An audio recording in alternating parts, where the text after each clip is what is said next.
अस्सलामु अलैकुम रहमतुल्लाहि व बरकातहू। 2024 के तमाम आज़मीन हज के लिए हज कमेटी ऑफ इंडिया की तरफ से बेहतरीन तरबियती वीडियोज़ ये है। आज़मीन हज के पास स्मार्टफ़ोन और एयरफ़ोन भी ज़रूर होना चाहिए। इस साल का हज मुकम्मल तौर पर डिजिटल हो चुका है।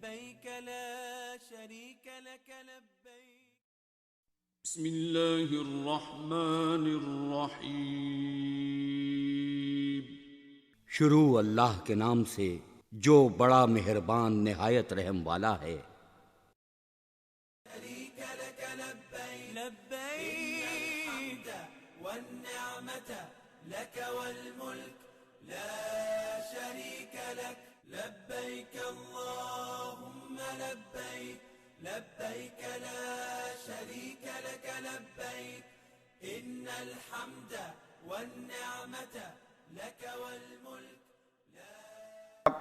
लियाकत अली आफाकी साहब, हमारे मुअज़्ज़िज़ चीफ एग्जीक्यूटिव ऑफिसर, इनका सबसे बड़ा हाथ है, बल्कि यूं कह लीजिए कि single handedly he has done all these things. मैं लियाकत अली आफाकी साहब की तारीफ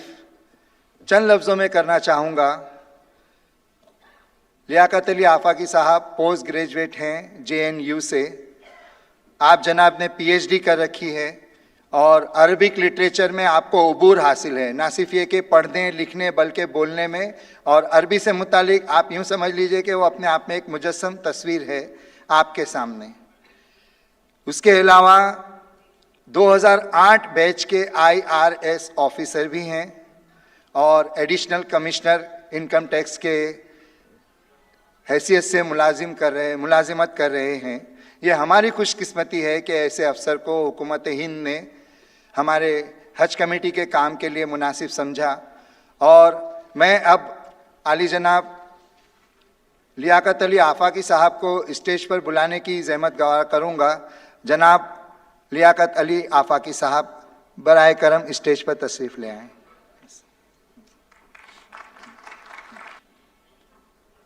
हमारी तहजीब में ये शामिल है कि जब किसी को हम बुलाते हैं तो उनका खैर मकदम करते हैं। तो लियाकत अली आफाकी साहब का खैर मकदम करने के लिए मैं जनाब नज़ीम अहमद साहब का इंतखाब करता हूँ। नज़ीम अहमद साहब जो हमारे डेप्यूटी चीफ एग्जीक्यूटिव ऑफिसर के तौर पर अपॉइंट हुए हैं, ये IOFS ऑफिसर हैं। मैं गुजारिश करूँगा कि गुलदस्ता देकर लियाकत अली आफाकी साहब का खैर मकदम करें।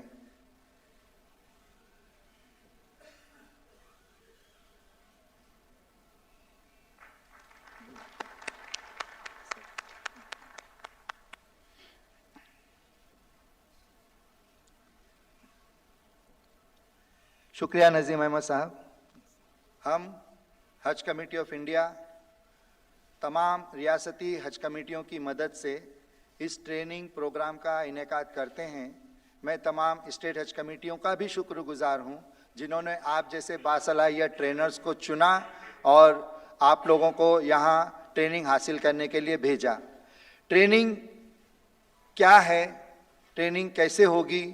इन तमाम चीज़ों के बारे में बताने के लिए मैं आली जनाब लियाकत अली आफाकी साहब से गुजारिश करूंगा कि वो डायस पर तशरीफ़ ले आएँ और ओपनिंग रिमार्क्स के साथ साथ ट्रेनिंग सेशंस का एक ओवरव्यू आपके सामने प्रेजेंट करें। आली जनाब आफाकी साहब।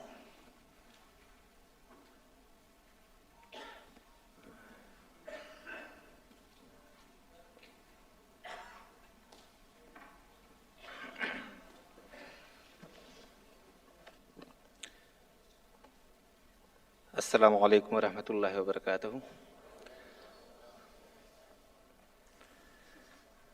रब्बि इश्रह ली सदरी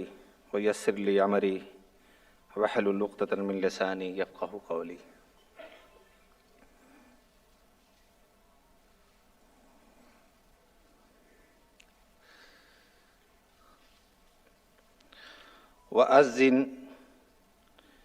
वअज़्ज़िन फ़िन्नास बिलहज्ज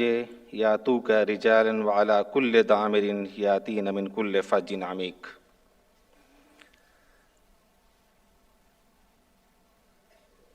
जिसका ट्रांसलेशन है,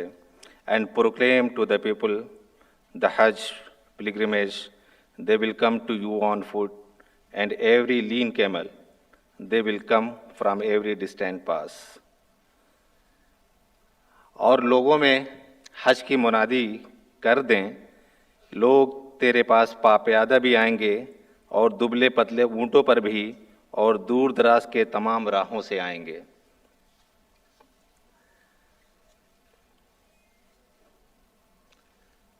सबसे पहले यहाँ पे मौजूद मुल्क के कोने कोने से आए हज ट्रेनर्स का मैं तहे दिल से इस्तकबाल और खैर मकदम करता हूँ इस शेर के साथ कि आप आए तो बहारों ने लुटाई खुशबू, आप आए तो बहारों ने लुटाई खुशबू, फूल तो फूल कांटों से भी आई खुशबू।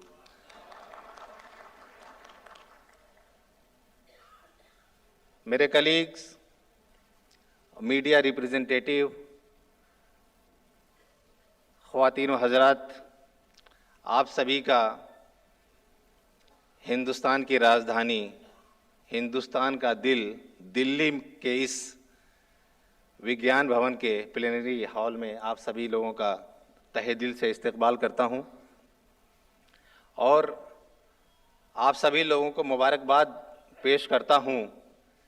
कि एक तो हज पे जाना और हज की सआदत पाना यही बहुत बड़ी खुशनसीबी है। उसके बाद अल्लाह ताला ने हमें ये खुशनसीबी दी है, ये सआदत बख्शी है कि हम हाजी जो लोग हज के सफ़र पे जा रहे हैं, जो हज के लिए जा रहे हैं, उनकी खिदमत का भी मौका मिल रहा है। ये वाकई बहुत बड़ी खुशनसीबी है। और अभी जब हम लोग यहाँ बात कर रहे थे तो काफ़ी चीज़ें आईं कि पहली चीज़ ये कि ये शायद पहली बार हम मुंबई से निकल के दिल्ली में ये ट्रेनिंग, हज की ट्रेनिंग कर रहे हैं। मैं सबसे पहले माजरत ख्वाह हूँ अगर हमारी तरफ से कुछ भी कोताही आपके इस्तकबाल में रह गई हो, आपके इंतज़ामात में रह गई हो, क्योंकि ये हमारा यहाँ पहला तजर्बा है। जैसे हमारी बात हो रही थी कि मुंबई से गुज़श्ता कई सालों से हम ये ट्रेनिंग प्रोग्राम करते आ रहे हैं और इन साल मुंबई से बाहर आए हैं, तो ये बहुत कुदरती सी बात है कि चूँकि यहाँ टीम भी नहीं है और जगह भी नहीं है, तो इंतज़ामात भी कुछ अलग तरीक़े के होंगे, कुछ मुस्बत भी होंगे, कुछ मनफी भी होंगे। तो जैसे हम लोग जब ट्रेनिंग स्टार्ट करेंगे, जब हम लोग हाजियों को ट्रेनिंग देंगे, तो हमारा सबसे पहला जोर जो होता है वो सब्र पे होता है कि जो अदायगी हज बहुत आसान नहीं है। एवं हज़रत मोहम्मद सल्लल्लाहु अलैहि वसल्लम का भी इरशाद है कि हज जो है बहुत दुश्वारियों भरा है, आपको सब्र तहम्मुल का जो है वहाँ पे मुजाहरा करना है। तो क्यों ना हम एज अ हज ट्रेनर्स जो यहाँ पे तशरीफ़ फरमा हैं, ये काम हम खुद के तजर्बे से क्यों ना हम ये मुजाहरा करें। अगर यहाँ पे कुछ भी थोड़ा सा ऊंचा नीचा, कुछ थोड़ी सी भी कमी रह गई हो, तो हम आपसे यही दरख्वास्त करेंगे कि सब्र तहम्मुल का मुजाहरा करें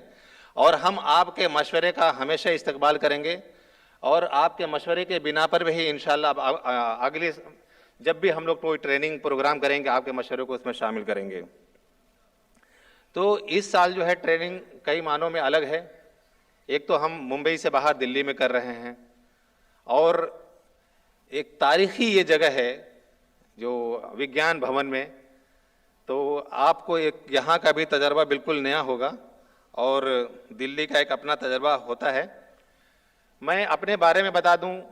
अभी गौस साहब ने मेरे बारे में कुछ तारीफ़ी अल्फाज के, हालांकि मैं तो उस काबिल नहीं हूं कि मेरी इतनी तारीफ़ की जाए। मैं हज के मुतालिक से बता दूं कि मेरा बहुत ज़्यादा तजर्बा तो नहीं है। जैसा अभी गौस साहब ने बताया कि मैं 2000 बैच का IRS ऑफिसर हूं, इनकम टैक्स बिलोंग करता हूं और मिनिस्ट्री ऑफ माइनॉरिटी अफेयर्स में कुछ महीनों पहले डेपुटेशन पे आया हूं और फिर मुझे ये एक हज की जिम्मेदारी दी गई है कि इस साल मैं अल्लाह से बहुत दुआ गो हूँ कि इस साल का जो हज हो वो बहुत ही आसानी और सहूलियत भरा हो।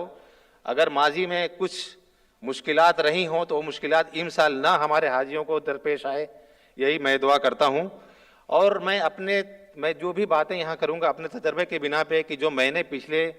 5-6 महीने में जो तजर्बे हासिल किए हैं हज के मुतालिक, मैं आपके साथ वो शेयर करना चाहूँगा। सबसे पहले जो मैंने देखा है कि बहुत से हमारे हुज्जाज इकराम जब हज के लिए जाते हैं तो 80 से 90% उसमें ऐसे लोग होते हैं वो शायद पहली बार जो अपने गांव और शहरों से निकलकर या फ्लाइट के ज़रिए बैरूने मुल्क जाते हैं, कोई फॉरेन कंट्री का सफ़र करते हैं। तो मैं उस पे आऊँ उससे पहले मैं उन तमाम आज़मीन हज जो इस बार के हज 2024 के लिए जिनका सिलेक्शन हो गया है उनको मैं पुरखुलूस मुबारकबाद पेश करता हूँ और अल्लाह से दुआ करता हूँ कि उनका जो ये हज है वो बहुत ही सहूलियत और आसानी भरा हो और उनका हज मबरूर हो। तो मैं उस तजर्बे की बात कर रहा था, तो चूँकि हमारे यहाँ पे जो ट्रेनर्स हैं और वो काफ़ी तजर्बाकार हैं, वो एक एक चीज़ पे आपसे इंशाअल्लाह वो उनके जो तजर्बात हैं वो शेयर करेंगे और फिर फर्दर आप उनको जो है शहरों और हाजियों तक उनको पहुंचाएंगे। तो अभी मैं अपने एक ट्रेनर से मिला जो वो 27 सालों से लगातार जो है अपनी खिदमत जो दे रहे हैं, ट्रेनिंग में हिस्सा ले रहे हैं। तो मैं देख रहा हूँ कि 27 साल, मुझे नहीं लगता है कि उनसे भी पुराने कोई ट्रेनर हैं यहाँ पे। तो मैं ये बताना चाह रहा हूँ कि 27 साल पुराने भी जो मतलब इस खिदमत में लगे हुए हैं और कुछ पहली बार भी शायद इसमें शामिल हो रहे हैं इस ट्रेनिंग प्रोग्राम में, तो मुझे लगता है कि ये जो तजर्बे और जो ना तजर्बे की जो गैप होगी इंशाल्लाह ये बहुत अच्छे से इस वक्त मतलब इस ट्रेनिंग प्रोग्राम में वो पूरी की जाएगी और लोग एक दूसरे के तजर्बात से जो है इस्तेफादा हासिल करेंगे। तो मैं जो कह रहा था कि हम एक बार जब सिलेक्शन हो जाए, एक बार जब कुरानंदाजी में नाम हो जाए, वैसे तो हम इरादा बहुत पहले कर लेते हैं और उस इरादे की बुनियाद पे अल्लाह उसको कबूल भी फरमाता है। तो क्यों ना जब हम इरादे कर लेते हैं, जब कुरानंदाजी में हमारा नाम आ जाता है, तो जो ट्रेनर हजरात हैं वो इस बात पे जोर दें कि जो हज जो शुरू हो, ऐसा ना हो कि हम हज के सफ़र पे जब निकल जाएं फिर जा करके वहाँ पे जब हमको इस तरह के तजर्बे हासिल हों कि काश हमको अपने मुल्क में रहते हुए ये चीज़ें कर सकते थे, वो हमने नहीं की। जैसे मिसाल के तौर पे हम जा रहे हैं, सबको पता है कि जो है तवाफ़ काबा और सई और ये जो बहुत सारी ज़ियारत करने में हमको बहुत मकामात पर पैदल चलना पड़ता है। तो हम शुरुआत ऐसे ही करें कि हम हाजियों से यहाँ आज़मीन हज से ये दरख्वास्त करें कि वो बहुत पहले इस तरह के जो एक्सरसाइज हैं जो वो शुरू कर दें, यानी पैदल चलने की जो मश्क है, जो एक्सरसाइज है वो पहले शुरू कर दें। कम से कम डेली जो है 5 किलोमीटर तो कम से कम वो चलें और उसमें जो है 1-2 किलोमीटर जो है बग़ैर चप्पल और जूते के भी चलें, क्योंकि अगर हम अच्छे जूते और ब्रांडेड जूते और इस तरह से अगर हम पहन के अगर जब हम वॉकिंग या उस पर जॉगिंग पे निकलते हैं तो थोड़ा सा पैरों को तकलीफ़ कम होती है। मगर आपको सभी को पता है और कि जब हम तवाफ़ काबा जब हरम शरीफ में जाते हैं तो हमको नंगे पाँव ही इसका तवाफ़ करना होता है और सई में भी हम जब भागते हैं तो नंगे पाँव ही हम भागते हैं। तो नंगे पाँव और ब्रांडेड शूज़ पहन के चलने में बहुत फ़र्क होता है। नंगे पाँव जब हम चलते हैं तो पैरों में थोड़ा तकलीफ ज़्यादा होती है। तो अगर हम पहले से इसका तजर्बा हासिल कर इसी एक्सरसाइज रहें तो फिर हमको वहाँ पे किसी तरह के मुश्किलात का सामना नहीं करना पड़ेगा। और जो है थोड़ा ग़िज़ा और डाइट का भी ध्यान रखें, क्योंकि यहाँ के डाइट और हमको सऊदी अरब के जो ग़िज़ा में है जो है काफ़ी फ़र्क है। तो अपने आप को यहीं से उसकी तैयारी शुरू कर दें, अपने जो शिकम को उसके लिए आमादा और तैयार करना शुरू कर दें। और मैं चाहूँगा कि जो ट्रेनर्स हैं वो इस बात का जोर दें कि जो लोग किसी भी खुदा न खास्ता अगर किसी मर्ज में मुब्तला हैं तो उनकी जो दवा वगैरह है वो सारी चीज़ें जो हैं वो उसका जो स्क्रिप्शन है वो अपने साथ रखें, और दवा बहुत कसीर मिकदार में, मतलब बहुत होता है कि ये लोग इस डर के साथ जाते हैं कि शायद वहाँ दवाएं नहीं मिलेंगी, तो मिलती हैं, लेकिन आप बहुत कसीर तादाद में न रखें कि उसका ये एहसास हो कि शायद आप किसी तजारती गरज से वो दवाएं यहाँ से लेकर जा रहे हैं। क्योंकि अगर कसीर तादाद में आप दवाएं अपने साथ अगर कैरी करेंगे तो मुमकिन है कि फिर आपको एयरपोर्ट पे उसको जो है रोका जाए और बहुत सारे सवालात किया जाए और शायद जब्त भी कर लिया जाए। तो जो ट्रेनर्स हजरात हैं इस बात का थोड़ा ध्यान रखें। और मैं आप लोगों का ध्यान इधर खींचना चाहूँगा कि ख़ास तौर से एम्बार्केशन पॉइंट, जब हम एयरपोर्ट की तरफ तशरीफ़ ले जाएं तो ट्रेनर हजरात आप ये मैसेज ज़रूर दें। एक तो ये है कि सारे दस्तावेज़ात, वैसे हम लोग कोशिश कर रहे हैं कि जो हम इस बार ऐप इंशाल्लाह जो आज लॉन्च होगा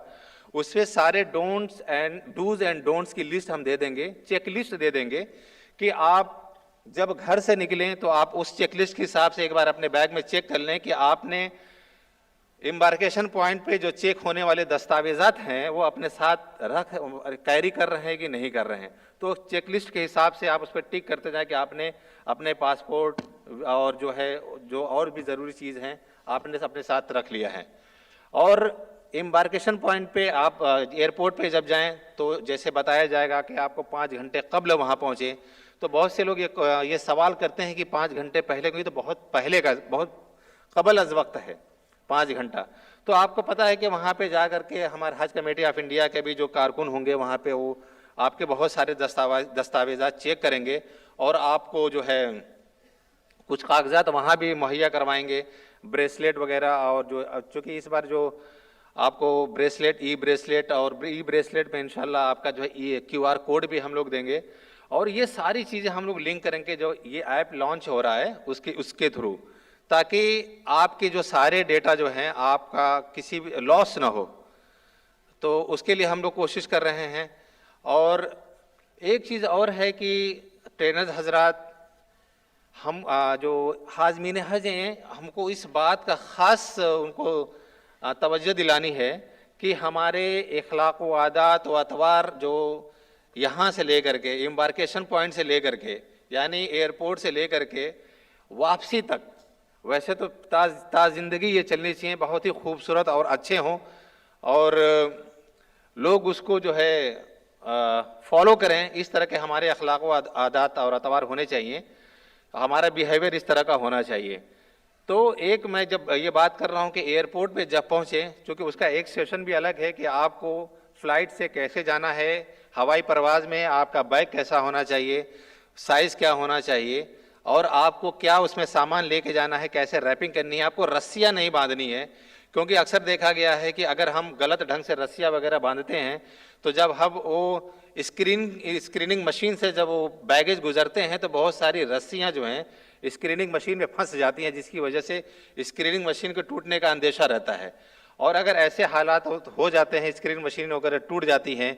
हमारे किसी गलती की वजह से, तो फिर हमारे जो पीछे जो और आज़मीन हज हैं उनको दुश्वारियों का सामना करना पड़ता है। तो ट्रेनर्स हजरात इस बात का भी ख्याल रखें, ये जो मैसेज है वो सारे आज़मीन तक पहुँचे कि रस्सियाँ नहीं बांध के ले जानी है, अच्छे से रैप करके उसको ले जानी है। और कैसे हमको उस सारे बैगेजेस पे कवर नंबर, हवाला नंबर बहुत साफ अल्फाज में अंग्रेज़ी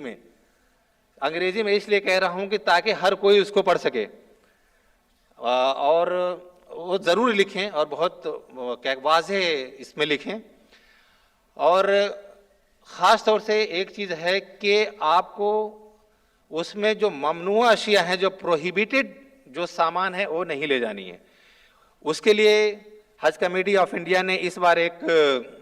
जो है वीडियो भी तैयार की है, इंशाल्लाह बहुत जल्द सारे ट्रेनर्स के साथ वो शेयर किया जाएगा ताकि वो अब आगे भी हाजियों के साथ शेयर करें। ख़ास तौर से कि आपको अपने सामान में क्या क्या ले जाना है और क्या क्या नहीं ले जाना है, वो सारी चेकलिस्ट और सारी चीज़ें बता दी गई हैं। तो उसको भी आप हाजियों तक पहुँचाएँ कि उसको फॉलो करें। और उसके बाद हमको जेद्दा एयरपोर्ट या मदीना एयरपोर्ट पे पहुंच के क्या क्या चीज़ें करनी हैं, इम्बार्केशन पॉइंट से, इमिग्रेशन पॉइंट से हमको कैसे गुजरना है, वहाँ पे क्या ज़रूरी जो अक़दामात हैं क्या उठाने हैं, वो इंशाल्लाह आपको सारे वीडियो के ज़रिए और जो हमारे हज गाइड्स हैं, हज मैनुअल्स हैं, उसके ज़रिए आपको ये जो संदेश है आपको पहुँचा दिया जाएगा, ताकि ये संदेश आगे हाजियों तक पहुँचता रहे। और एक चीज़ है, जितने भी हमारे चाहे खादिमुल हुज्जाज हों, खादिमुल हुज्जाज और जो दीगर डेपुटेशनिस्ट हैं जो यहाँ से जाएंगे, उनको इंशाल्लाह हम खुद जो है सिम कार्ड्स मुहैया करवाएंगे। और जितने आज़मीन है हम हज गाइड में भी ये बात लिख रहे हैं, हज और ये वीडियो के जरिए भी हम लोग ये पैगाम पहुँचा रहे हैं कि वो हर कवर में कम अज कम एक ऐसा नंबर होना चाहिए जो इंटरनेशनल रोमिंग पे हो। इंटरनेशनल रोमिंग कोई बहुत महंगी भी नहीं है, और उसका एक फ़ायदा ये होगा कि जो आपका अपना वो नंबर है वो हमेशा एक्टिव रहेगा, और आप पहुंच के जो अपने जो अजीज़ व अकारीब हैं हमेशा उनके राब्ते में रहेंगे, पहुंच के आप फ़ौरन उनको इत्तला कर सकते हैं। और बाकी फिर आप जो है ममलकत सऊदी अरबिया पहुंच करके, मदीना शरीफ पहुंच करके, मक्का मुकर्रमा पहुंच करके, वहाँ पे इंशाअल्लाह जो आपके जो रिहाइशगाह होगी उसके नज़दीक भी आपको ये सारी जो जो ये फैसिलिटी जो है अवेलेबल रहेगी। आप वहाँ से भी सिम कार्ड ले सकते हैं, लेकिन कम अज़ कम हर कवर नंबर में एक जो मोबाइल हो वो इंटरनेशनल रोमिंग पे हो। इसकी जो है आप जो ये मैसेज हाजियों तक पहुँचाएँ। और हम इस बार भी मदीना मुनव्वरा में जो रिहाइशगाह है पिछले साल की तरह मरकजिया और नान मरकजिया दोनों इलाकों में होगी। और जैसा कि मैंने शुरू में भी कहा कि जब आप पहुंचे तो आपने सब्र और तहम्मुल का मुजाहरा करें। तो इस बार मदीना मुनव्वरा में जो आप लोग चूँकि बहुत तजर्बाकार लोग हैं और विज़िट भी किए होंगे, काफ़ी कई बार वहाँ पे आप वहाँ गए भी होंगे। और तो ये जो पैगाम ये देना है कि इस बार मदीना मुनव्वरा में डिमोलिशन जो है, बिल्डिंगों के जो पुरानी बिल्डिंग्स के जो हैं उसका इन्हदाम, उसका डिमोलिशन काफ़ी मिक़दार में हुआ है। तो मरकजिया में जो बिल्डिंग्स की थोड़ी कमी हुई है, लेकिन हज कमेटी ऑफ इंडिया और हम लोग ये पूरी तरह इस तरह से कोशा है, ये है कि हम लोग कम अज कम 60 से 70% जो है अपने हाजियों को मरकजिया में क़याम करा सके। और इंशाअल्लाह आपकी दुआओं से हम उसमें कामयाब भी रहेंगे। और मदीना मुनव्वरा में जैसे आप सभी लोग जानते हैं कि मक्का मुकर्रमा की में जो क़याम गाह जो हमारी होती है वो इमारत और किचन के साथ होती है, मगर मदीना मुनव्वरा में जो किचन नहीं है वहाँ खाना बनाने की इजाज़त नहीं है। तो पिछली साल कुछ ऐसी तस्वीर सामने आई, कुछ ऐसे पिक्स जो है सामने आई, जिसमें चूँकि हम वहाँ पे क़याम जो मरकजिया और नान मरकजिया दोनों जगह पे जो होगा वो होटल्स में होते हैं। तो होटल्स के कमरों में जो है इंडक्शन पे खाने बनाने की तस्वीरें आई। एक हादसा भी पेश हुआ। वो हादसा ये था कि एक हमारे हाजी हज़रत जो है इंडक्शन पे वो खिचड़ी रख के वो असर की नमाज़ अदा करने चले गए और उसमें ताख़ीर हो गई। तो जब तक आए तो पूरे रूम में आग लग चुकी थी। तो चूँकि वहाँ पे रेस्टोरेंट और जो खाने के जो अलग हैं इंतज़ामात हैं, तो जहाँ आप लोग आप अपना जो है खाने का इंतज़ाम कर सकते हैं, मगर कमरे में खाना बनाने की इजाज़त नहीं है। जो इस तरह के जो है हादसा खुदा न खास्ता रूनुमा हो सकते हैं, तो वहाँ पे आप ये पैगाम दें कि जो हमारे हाजी हजरात हैं वो मदीना मुनव्वरा के होटल्स में खाना ना बनाएं, और जो उनके जो कमरे हैं उन पे गैर ज़रूरी जो कीलें वगैरह जो लगा देते हैं, रस्सियाँ बांध देते हैं, तो वो ना हो। और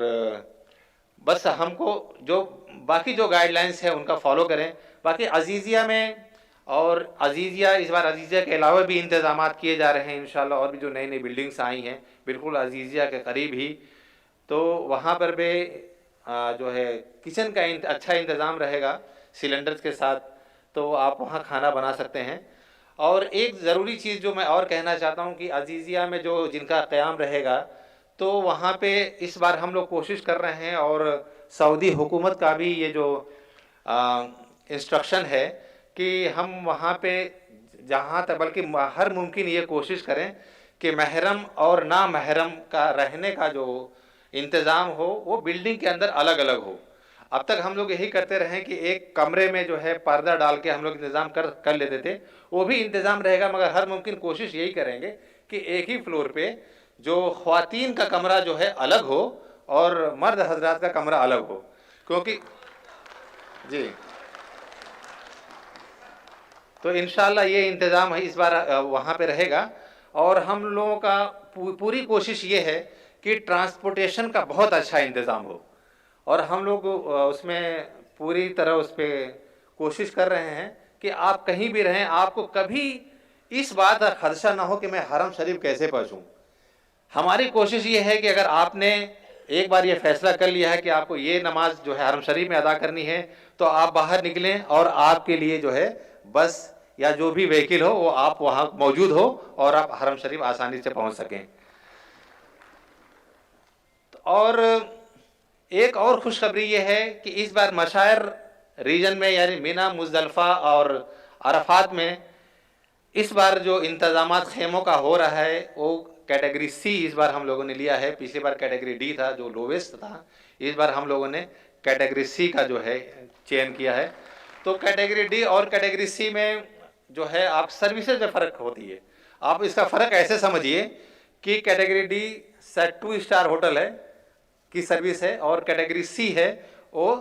4 स्टार है। तो सर्विसेज में फ़र्क है, और इंशाल्लाह आप इस बार हमारे जो हुज्जाज कराम हैं इसका एहसास करेंगे। और जो मशायर में जो इंतज़ामात हैं इस बार कुछ मुख्तलिफ हैं सऊदी हुकूमत की तरफ से भी। जो मशायर रीजन को जो एरिया है, जो जमरात से लेकर के मीना और मीना के बाहर तक का भी जो एरिया है, इसको इन्होंने 5 हिस्सों में तकसीम किया है। तो उसको 1, 2, 3, 4, 5 यानी जो फर्स्ट जो जोन है, पहला जो जोन है वो बिल्कुल जमरात से लगा हुआ है। सेकेंड जोन जमरात से थोड़ा सा दूर पे है, थर्ड थोड़ा सा और दूर है, जो चौथा है वो थोड़ा और ज़्यादा दूर है, पाँचवा जो है वो बिल्कुल जो उसकी हद है, उसके हद जो है जो उसकी बाउंड्री है उस पर या बाउंड्री से बाहर है। तो इस बार जो इस हैसियत से जो हमारा जो ट्रेडिशनली जो जहाँ क़याम रहता था इंशाल्लाह वहीं रहेगा, और वो जो जोन आता है वो 3 और 4 आता है। तो इंशाल्लाह तो जोन भी हम लोग 3 और 4 का जो है हम लोग सिलेक्शन करेंगे, और कैटेगरी सी है ये। और गुज़श्ता सालों में अगर वहाँ पे जो दुश्वारियाँ रही हो, मैं ये नहीं कहता कि वो सारी दुश्वारियाँ ख़त्म हो जाएंगी, क्योंकि आप सभी लोगों को पता है कि आप ये मैसेज भी आगे देंगे कि जो कोर रिचुअल्स हैं, जो हमारे हज के जो 5 अय्याम हैं वही हज के 5 अय्याम हैं जो मशायर एरिया में जो मीना, मुज़दलिफ़ा और अरफात में अदा किए जाते हैं। तो वो 5 जो दिन हैं वही हमारे लिए सबसे अहम है, और हमारी पूरी कोशिश ये है कि उस 5 दिनों में हम जितनी भी ज़्यादा सहूलियात और आसानियाँ आपको फ़राहम कर सकें उससे हम कभी भी गुरेज नहीं करेंगे और ज़रूर फ़राहम करेंगे, और आपकी जितनी भी ज़्यादा परेशानियाँ दुश्वारियाँ हम कर सकें इंशाल्लाह हम ज़रूर कम करेंगे। और चूँकि इस बार का हज जो है वो 18 जून या 19 जून ऐसे होगा, तो उस वक्त दर्जे हरारत जो टेम्परेचर है वो काफ़ी हाई रहेगा, तो शायद कि 45 से 50 डिग्री के बीच में रहे। तो हमको हाजियों को जो आज़मीन हज है उनको ये पैगाम देना है कि वहाँ पे एक तो पानी पीने में कोई कोताही ना बरतें, क्योंकि अक्सर ये होता है कि जैसे हम यहाँ पे अगर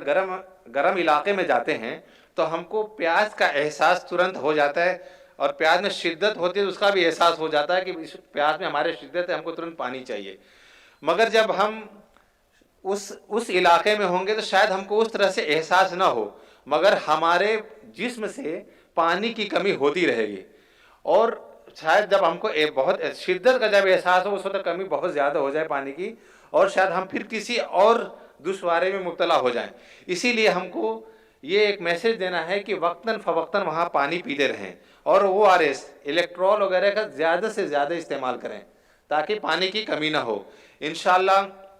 और जो ज़रूरी जो चीज़ें हैं, जो अम्ब्रेला और ये सब चीज़ें हैं, वो अपने साथ रखें वहाँ पे। और हमारी कोशिश यही रहेगी कि आपको जो मुअय्यन वक्त है उस पे आपको नाश्ता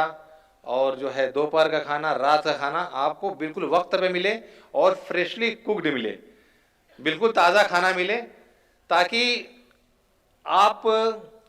को जो इस जो ग़िज़ाई जो चीज़ें हैं आप उनसे बेफिक्र रहें। और आप ज़्यादा से ज़्यादा जो औक़ात हैं हमारे हाजियों के, वहाँ इबादत, इस्तिग़फ़ार और दुआओं में वो अपना लगा सकें और जो गैर ज़रूरी चीज़ें हैं उनका ध्यान न रहे। तो हमारी यही कोशिश रहेगी कि हम हर तरह की जो है सहूलियात मुहैया करवा सकें। और बाकी जो चीज़ें हैं वो इंशाअल्लाह जो हमारे जो ट्रेनर्स हैं, जो हमारे रिसोर्स पर्सन्स हैं, वो आपको जो है टॉपिक वाइज वो आपको बताएंगे। और हम लोगों को बस ख़ास यही ध्यान देना है कि वहाँ पे जो हम लोग जितने भी हज कमेटी ऑफ इंडिया और जो हमारे माइनॉरिटी अफेयर्स के जो भी गाइडलाइंस जो आती रहेंगी, ये वक्तन फ़वक्तन ये गाइडलाइंस आती रहेगी, टाइम टू टाइम आती रहेगी। और हम अपना जो हज सुविधा ऐप है और जो हमारा जो पोर्टल है, जो वेबसाइट है, उस पर हम वीडियो और जो ज़रूरी हिदायत इंशाल्लाह अपलोड करते रहेंगे। और हम कोशिश ये कर रहे हैं कि हर जगह मक्का मुकर्रमा में आपको क़याम के दौरान आपको आपके रहशगाह में क्या हम सहूलियात दे रहे हैं, क्या क्या फैसिलिटी दे रहे हैं और आपको वहाँ पे कैसे रहना है, आपको क्या बिहेवियर आपका होना चाहिए, ये सारे हर चीज़ के लिए हम लोगों ने इस बार जो है एक वीडियो बना रखी है। तो वीडियो का, और वो एनिमेटेड वीडियो है, तो उसमें यह है कि आप जब भी आपको कोई डाउट हो तो उस डाउट की हालत में आप जो है वो वीडियो देख सकते हैं। और हम ये भी कोशिश कर रहे हैं कि छोटी वीडियो, जैसे कि आप अगर कोई ऐसी इमरजेंसी सिचुएशन आ जाती है, मेडिकल इमरजेंसी, तो आप कैसे उस टाइम आप कैसे रिएक्ट करेंगे, आप कैसे जो हमारा हज जो सुविधा ऐप है उससे आप कैसे तुरंत जो है मैसेज भेज सकते हैं, ये सारी चीज़ें। कि आप अगर कोई हाजी अगर वहाँ पे मक्का मुकर्रमा में या कहीं भी किसी भी जगह पे अगर गुम हो जाते हैं या अपने साथियों से बिछड़ जाते हैं, तो कैसे इस ऐप के ज़रिए आप अपने साथियों तक पहुँच सकते हैं। अगर आपका सामान किसी वजह से मिसप्लेस हो जाता है, गुम हो जाता है, तो उस सामान में, उस आपके बैग में जो QR कोड लगा है उसकी मदद से और इस हज सुविधा ऐप की मदद से कैसे आपका सामान आप तक पहुँच सकता है। तो और उसमें इंशाल्लाह हम वो सारी चीज़ें देंगे कि आप कैसे, आपको अगर मकामात मुक़द्दसा की ज़ियारत करनी है तो आप उस ऐप के ज़रिए, आप पूरा लोकेशन दिया हुआ है कि आप उस ऐप के ज़रिए वहाँ तक पहुँच जाएं। और इसके अलावा एक जो अहम मैसेज है वो ये है कि आप जो हमारे आज़मीन हज हैं उनको आप ये पैगाम दीजिए कि वो जो स्मार्टफ़ोन वगैरह जो है उसको भी कैसे ऑपरेट करते हैं, कैसे चलाते हैं, वो ज़रूर सीख लें। कम से कम हर कवर में एक आदमी ऐसा होना चाहिए कि उसको सीख ले। तो वो जहाँ भी जाए एक ऐसी एक आदत बना लें कि जैसे अगर आप हमारे हाजी अपने मकाम अजीज़िया में अपने रहशगाह पे पहुँच गए हैं, तो वहाँ पहुँचते ही वहाँ का लोकेशन जो है वो अपने मोबाइल में महफूज कर लें। उससे फ़ायदा ये होगा, आप कहीं भी जाएं, अगर आपका लोकेशन है तो आपने लोकेशन ऑन किया और अपने मकाम पे पहुँच गए। इसी तरह अगर आप हरम में हैं या अगर आप, जैसे अक्सर होता है कि आप साथी हज़रात कहीं होते हैं, फिर वहाँ से अलग अलग मकामात पे जाते हैं, तो आप कहते हैं कि हम सब आके इस फ़लाँ जगह पे हम सब इकट्ठा होंगे, यहीं मिलेंगे, आप हमारा इंतज़ार करना। तो आप इस ऐप के ज़रिए वहाँ पे अगर आप हैं तो उस जहाँ पे आप इकट्ठा हो रहे हैं वहाँ की लोकेशन अपने अपने मोबाइल में महफूज कर लें। और लाइव लोकेशन कैसे हम कैसे फॉलो करते हैं उसका भी ऑपरेटिंग से है, कैसे उसको चलाते हैं ये भी सीख लें, ताकि हम ये जो टेक्नोलॉजी है उसकी मदद से बहुत सारी जो दुश्वारी और जो मुश्किलात हैं उसका हल निकल जाएगा इंशाल्लाह। तो ये ज़रूर आप संदेश दें। और चूँकि आप जहाँ रहेंगे, अगर अजीज़िया में हैं या मदीना मुनव्वरा में हैं, तो होटल्स में भी जो वो कार्ड्स वगैरह दिए जाते हैं, विजिटिंग कार्ड्स वो हैं, तो उस पर भी वो सारे रास्ते वगैरह बता दिए जाते हैं। तो मगर मैं तो यही प्रीफर करूँगा कि सारे जो हाजी हों वो जहाँ भी जाएं अपने मोबाइल में वहाँ की लोकेशन, जहाँ बार बार आना है वहाँ की लोकेशन ज़रूर जो है महफूज कर लें। तो ये सारे कुछ चीज़ें थी जो हमने अभी अपने इस 2-3-4 बार जो हमने विज़िट की, तो मुझे ये एहसास हुआ कि ये चीज़ें जो हैं हमको आप लोगों के साथ शेयर करनी चाहिए, और इंशाल्लाह इससे मुझे लगता है कि ज़रूर फ़ायदा हासिल होगा। और हम जहाँ तक तैयारियों की बात है, तो जैसे गौस साहब ने अभी बताया कि हम लोग जो है इस वक्त तैयारियाँ वक्त से शुरू कर दिए थे। तो हम आपको ये इंफॉर्मेशन दे देना चाहते हैं कि अब तक जो हमारा एयर जो टेंडर है वो मुकम्मल हो चुका है, और बहुत सारे जो है एयरलाइंस के शेड्यूल हमको अभी हासिल हो गए हैं, मिल गए हैं। कुछ एयरलाइंस रह गए इंशाल्लाह, वो जैसे मिलते हैं तो उसके बिना पे हम मदीना मुनव्वरा की भी जो है बिल्डिंग्स इंशाल्लाह वो भी फाइनल कर देंगे, और मशायर का भी हमारा जो टेंडर फाइनल हो चुका है, उसको भी जिसको जो भी टेंडर देना था उसको भी हम लोग दे चुके हैं। अजीज़िया में अभी भी जो है बिल्डिंग इंस्पेक्शन और सिलेक्शन टीम जो है विजिट कर चुकी है। अब तक हम लोग 1,40,000 जो हज कमेटी ऑफ इंडिया के ज़रिए से जो जाएंगे हज करने के लिए, तो 1,40,000 में से हमने 90,000 का अब तक हमने मुआयना जो है और उसका इंस्पेक्शन और सिलेक्शन कर चुके हैं। इंशाल्लाह जब दूसरी बार जब टीम जाएगी तो वो भी जो 50,000 के करीब जो बची है, तो उसका भी हम लोग इंस्पेक्शन वो कर लेंगे। इस बार जो टीम जो है हर रूम, हर बिल्डिंग का और हर फ्लोर का पर्सनली इंस्पेक्शन करके जो भी कमियां और जो रह जाती हैं वो हम जो मालिक हैं बिल्डिंग के उनको हम बता रहे हैं, ताकि हमारे हाजियों के पहुंचने से पहले वो सारे जो है रिनोवेशन, रिपेयरिंग और सारी चीज़ें हो जाएं। तो तैयारियां माशाल्लाह हम लोगों की बिल्कुल वक्त और जैसे कबल अज़ वक्त भी है, और इंशाल्लाह जैसे जैसे वक्त गुजरेगा और वो सारी तैयारियां जो है हम लोग जो आप लोगों के साथ शेयर करेंगे। और लगता है वक्त मैंने ज़्यादा ले लिया है, मगर मुझे जो मुनासिब मैंने समझा कि आप लोगों के साथ जो ये चीज़ें शेयर करूं, तो वो मैंने शेयर की, और इंशाल्लाह जो है जो आप ये जो पैगाम है आगे भी इंशाल्लाह पहुंचाएंगे। और इसी के साथ मैं एक बार फिर आप सभी लोगों का जो यहाँ पे इस तशरीफ़ आवरी के लिए और इस ट्रेनिंग ऑफ ट्रेनर्स के जो प्रोग्राम यहाँ हो रहा है उसमें पार्टिसिपेट करने के लिए आपको तहे दिल से शुक्रिया अदा करता हूँ, और उम्मीद करता हूँ कि आज और आने वाले जो वक्त में भी जो भी ट्रेनिंग के प्रोग्राम होंगे वो इंशाल्लाह बहुत बखूबी अंजाम देंगे। और इसी के साथ बहुत बहुत शुक्रिया।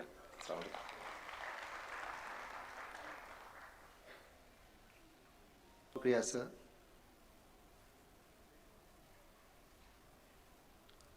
सर, आपकी बातों को तमाम हाज़िरीन ने पूरे गौर व खौफ से सुना,